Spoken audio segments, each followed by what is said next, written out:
Perkenalkan, nama saya Rafiq Resum.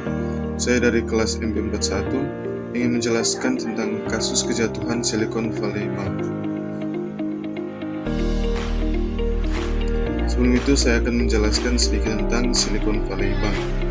SVB adalah bank yang khusus menyediakan layanan untuk perusahaan teknologi perintisan startup. Bank ini berkantor pusat di Santa Clara, California, Amerika Serikat. Berdiri sekitar tahun 1980, yang pada awal berdiri memiliki usaha pembiayaan real estate. Dikarenakan usaha properti mengalami anjlok pada tahun 1992, SVB beralih pembiayaan pada sektor perusahaan startup pada tahun 2000 sampai dengan kolapsnya SVB. Kronologi kejatuhan Silicon Valley Bank. Peristiwa kunci kejatuhan SVB yang hanya berlangsung dalam 48 jam, 8 Maret 2023. SVB mengatakan berniat untuk mengumpulkan 2,25 miliar US dollar untuk meningkatkan struktur keuangan setelah menjual portofolio obligasi negara US dan sekuritas yang didukung hipotek dengan kerugian 1,8 miliar US dollar. 9 Maret 2023, deposan SVB menarik uang mereka dari bank atas saran perusahaan modal Ventura, yang menyebabkan penarikan deposito sebesar 42 miliar US dollar pada hari itu. 10 Maret 2023, regulator California menutup Silicon Valley Bank dan menunjuk Federal Deposit Insurance Corporation sebagai penerimaan untuk mengendalikan perusahaan induknya. 11 Maret 2023, menurut email kepada staf yang dilihat oleh Reuters, karyawan Silicon Valley Bank ditawari 45 hari kerja dengan 1,5 kali gaji oleh regulator FDIC. 12 Maret 2023, dalam sebuah pernyataan, Departemen Keuangan US, Federal Reserve, dan FDIC mengatakan deposan akan memiliki akses ke semua uang mereka mulai Senin 13 Maret. Mereka menambahkan bahwa tidak ada kerugian yang terkait dengan resolusi Silicon Valley Bank yang akan ditanggung oleh pembayar pajak. 13 Maret 2023, perusahaan induk yang sudah tidak beroperasi mengatakan sedang merencanakan untuk mengeksplorasi alternatif strategis untuk bisnisnya dengan menunjukkan William Kostoros sebagai Chief Restructuring Officer.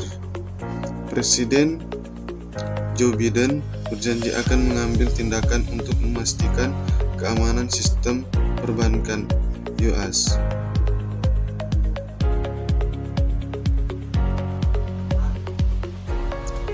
Dampak global. Pihak pertama yang merasakan dampak kejatuhan SVB adalah para startup yang menggunakan layanan SVB, Federal Deposit Insurance Corporation. Memang menjamin simpanan nasabah, tapi terbatas hanya sampai 250 miliar US dollar.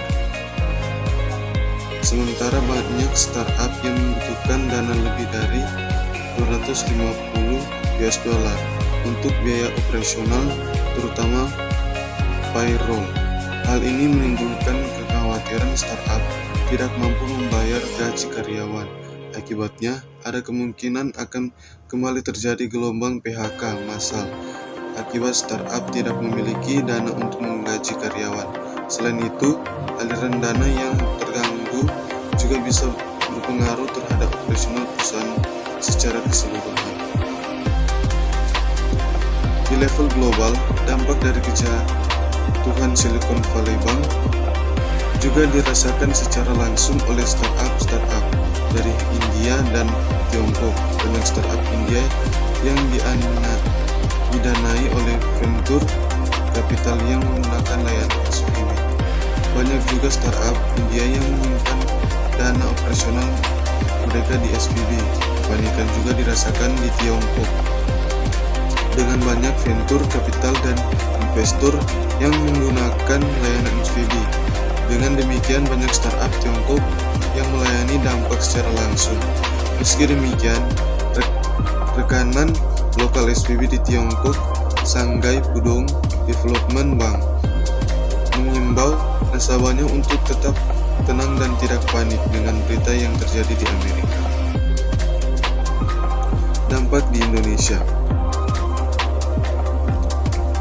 Otoritas Jasa Keuangan (OJK) menyampaikan kebangkrutan Silicon Valley Bank tidak berdampak secara langsung pada industri perbankan Indonesia. Situasi perbankan Indonesia saat ini juga dalam kondisi stabil. Startup Indonesia yang menerima pendanaan dari venture capital atau investor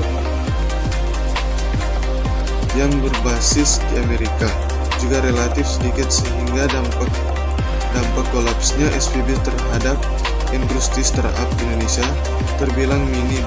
Meskipun demikian, ramainya pemberitaan mengenai jatuhnya Silicon Valley Bank tetap memicu sentimen negatif di kalangan investor yang membuat mereka lebih berhati-hati dalam memberikan pendanaan dalam startup.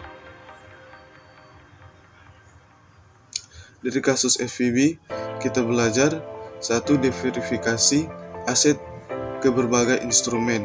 Yang kedua, recheck simpanan bank sudah diikuti aturan 3T LPS.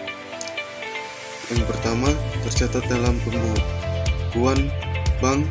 Yang kedua, tingkat bunga simpanan yang diterima nasabah tidak melebihi tingkat bunga menjamin LPS. Bank umum 4,25%,